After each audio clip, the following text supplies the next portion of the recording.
तो अभी हम लोग देखने जा रहे हैं जेएमएस 2024 का एक क्वेश्चन है। कहता है अल्फा इक्वल्स टू, अल्फा एक लिमिटिंग वैल्यू है, x tends to zero plus it बार क्या है, 10x है, माइनस इट बार रूट एक्स है, और ये टर्म कितना है, इट बार 10x है, ये रूट 10x है, माइनस क्या है, रूट एक्स। ये क्या कह रहा है, अगर आप जीरो अप्रोच करेंगे जीरो प्लस तो ये भी जीरो जाएगा, ये भी जीरो जाएगा, मतलब ये वन वन, ओवरऑल ये जीरो पे अप्रोच करेगा, नीचे वाला किसको अप्रोच करेगा, जीरो पे अप्रोच करेगा। तो जीरो बाई जीरो में हम जानते हैं लॉपिटल रूल लगाते हैं, लेकिन यहाँ एक हिंट समझने की कोशिश कीजिए, यहाँ root 10x minus root x है। तो क्यों ना ऐसा करें कि अगर ऊपर से हम रूट ईट पावर रूट एक्स को कॉमन ले लें, तो ऑब्वियस सी बात है इसमें वो ईट पावर रूट एक्स से डिवाइड करेगा, मतलब वो इंडेक्स में घट जाएगा, माइनस क्या होगा, वन, डिवाइडेड बाई ये कितना होगा, रूट 10x, और माइनस क्या होगा, रूट एक्स। अब क्या है, जिसके कारण ऊपर जीरो अप्रोच कर रहा है उसी कारण से नीचे जीरो अप्रोच कर रहा है। तो हम क्लियरली समझ सकते हैं कि ये पूरा जो आउटपुट देगा हमें, ये फंक्शन, ये पूरा का पूरा फंक्शन आउटपुट क्या देगा, वन। और हम पुट भी कर सकते हैं क्योंकि पूरे के प्रोडक्ट में है ये। हम अपना फॉर्म जानते हैं, पर x minus one by x, limit x tends to zero जब होता है, जिसके लिए ऊपर जीरो हो जाए अगर उसी के लिए नीचे जीरो हो गया तो क्या हो जाएगा, वन हो जाएगा। अब बचा हमारे पास limit x tends to zero plus e to power क्या, रूट एक्स। इसको डायरेक्टली हम अप्रोच कर सकते हैं, कितना देगा, वन। इट मीन्स अल्फा का जो हमारा वैल्यू है वो वैल्यू कितना आ गया, वन। ये हमारा पूरा वैल्यू आ जाएगा वन। नाउ बीटा, बीटा क्या कहता है कि बीटा जो है limit x tends to zero है, और ये है वन प्लस साइन एक्स का पावर है one by two cot x. जब हम जीरो अप्रोच करते हैं तो ten zero approach sine zero zero हो जाएगा, और ये ओवरऑल फंक्शन किसको अप्रोच करेगा, वन को। वही दूसरी तरफ कॉट उसमें कहाँ अप्रोच करता है, इन्फिनिटी। तो हमें पता है कि अगर एफ एक्स के पावर जी एक्स हो कोई फंक्शन, और लिमिट एक्स टेंस टू ए हो, तो उस केस में अगर ये वन अप्रोच पे इन्फिनिटी अप्रोच कर रहा हो तो हम अगले स्टेप में क्या लिखते हैं, ई का power limit x tends to a, f x minus one into क्या करेंगे, जी एक्स।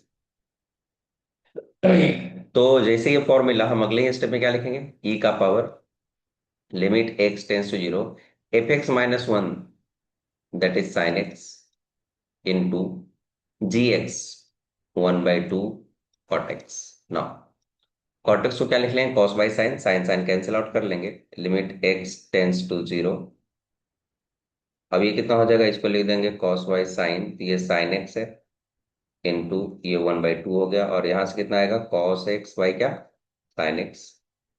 ये हमारा साइन एक्स कैंसिल आउट हो गया, जीरो अप्रोच करेंगे डायरेक्टली मिल जाएगा e to power one by two, that is कितना, रूट ई। तो जो बीटा का वैल्यू है वो अंडर रूट ई है। कह रहा है are the roots of the quadratic equation इतना। अच्छा, this two are roots of the quadratic equation, तो कहता है 12 a plus B equals to what. अब देखेंगे ये जो क्वाड्रेटिक इक्वेशन है हमारा, जीरो, इसके दो रूट्स हैं, एक रूट है वन, दूसरा रूट क्या है, रूट ई। तो नॉर्मल सी बात है, रूट अपने इक्वेशन को सेटिस्फाई करता है, तो वन बाय वन पुट कर लेते हैं, तो वन सेटिस्फाई करेगा अगर, तो अगर इसको आप कोई पी एक्स समझ लेते हैं, नॉर्मल सी बात है, पी ऑफ वन आपको क्या मिलेगा, जीरो मिलेगा। तो कितना हो जाएगा, a plus B minus root e comes out zero. Another root क्या है इसका, रूट ई है, तो ये भी सेटिस्फाई करेगा, रूट्स अपने इक्वेशन को सेटिस्फाई करता है। तब ये क्या मिलेगा, ई ए plus B root E minus root e comes out क्या, जीरो। इस तरह से हो जाएगा। अब दोनों इक्वेशन को सोल्व करके हम ए प्लस बी फाइंड कर सकते हैं। तो सेकेंड इक्वेशन से चले, इस इक्वेशन से तो मेरे ख्याल से हम लोग रूट ई कॉमन ले सकते हैं, then it turns root e plus B minus one equals to क्या, जीरो। अब ये तो जीरो होगा नहीं, दैट्स वाई ये जीरो होगा। ये कितना है, रूट ई है। नौ, root e plus B minus one हमें क्या मिल गया, जीरो। हम चाहे तो यहाँ से बी का वैल्यू निकाल सकते हैं, तो रूट ई ए प्लस बी का वैल्यू यहाँ से निकालेंगे, कितना आएगा, ये लेफ्ट साइड चला जाएगा रूट ई, अब माइनस क्या हो जाएगा, ए माइनस वन इक्वल टू क्या हो गया, जीरो। अब इसको समझने की कोशिश करें तो रूट ई कॉमन हो जाएगा, और यहाँ मिलेगा ए प्लस क्या, वन माइनस वन, और यहाँ क्या मिलेगा, root e plus one equal to क्या हो गया, जीरो। अब एक टर्म आएगा रूट ई माइनस वन, और दूसरा टर्म आएगा ए प्लस वन इक्वल टू क्या, जीरो। तो √t - 1 तो जीरो होगा नहीं, कांस्टेंट टर्म ही है, तो जीरो किसको होना पड़ेगा, ए को। कितना आएगा, -1।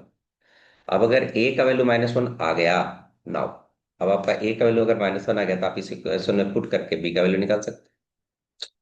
तो इस जगह पे कर लेते हैं। क्या करता है, A - 1 है नाउ। हालांकि ए और बी निकालने की जरूरत नहीं थी, क्योंकि क्वेश्चन में डायरेक्टली वो हमसे क्या पूछ रहा है, A+B पूछ रहा है, तो आप डायरेक्टली यहां से भी कर सकते थे कि हाँ रूट सेटिस्फाई किया, A+B का क्या होगा, √t। या फिर आप चाहे तो ए और बी निकाल के भी ऐड कर सकते हैं। तो अगर हमें यहाँ से डायरेक्ट मिल रहा है तो निकालने की कोई जरूरत नहीं है, हम डायरेक्टली लिख सकते हैं इसको। कितना, ये हो जाएगा 12। पूछ क्या रहा है हमसे क्वेश्चन में कि लॉग बेस ई A+B √t आ गया। तो ये कितना होगा, √t मतलब e का पावर हाफ, हाफ इधर आ जाएगा, यानी 12/2। इट कम्स आउट कितना, 6। जैसा का करेक्ट आंसर क्या होगा, 6। इसमें ये फॉर्म ध्यान देने की जरूरत है, ये रिपीटेड टाइम्स ऑफ पूछा गया है, कभी कभी पूछा जाता है एक बार 10x माइनस एक बार sin x करके, नीचे 10x माइनस sin x, तो डिफरेंट डिफरेंट तरीके से सेम ही क्वेश्चन बार बार पूछा जा रहा है।